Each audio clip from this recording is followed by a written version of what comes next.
Bidar highway ಮೇಲೆ ಕಾರುಗಳ ಮುಖಾಮುಖಿ ಡಿಕ್ಕಿ. ಹುಮ್ನಾಬಾದ್ ಬೀದರ್ ರಾಷ್ಟ್ರೀಯ ಹೆದ್ದಾರಿ 50ರ ಮೇಲೆ ದುಮದಗುಂಡಿ ಕ್ರಾಸ್ ಹತ್ತಿರವಿರುವ ಚರ್ಚ್ ಎದುರು ಕಾರುಗಳು ಮುಖಾಮುಖಿಯಾಗಿದ್ದು ವೇಗವಾಗಿ ಇರುವುದರಿಂದ ಎರಡೂ ಕಾರುಗಳು ನುಚ್ಚಾಗಿವೆ.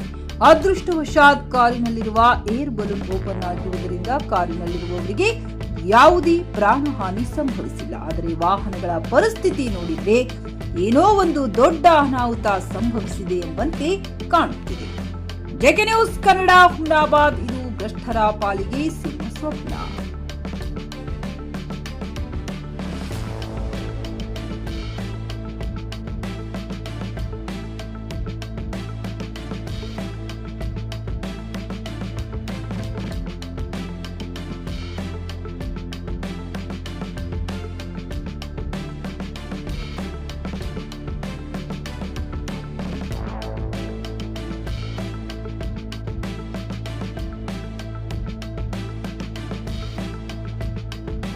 JK news Kannada.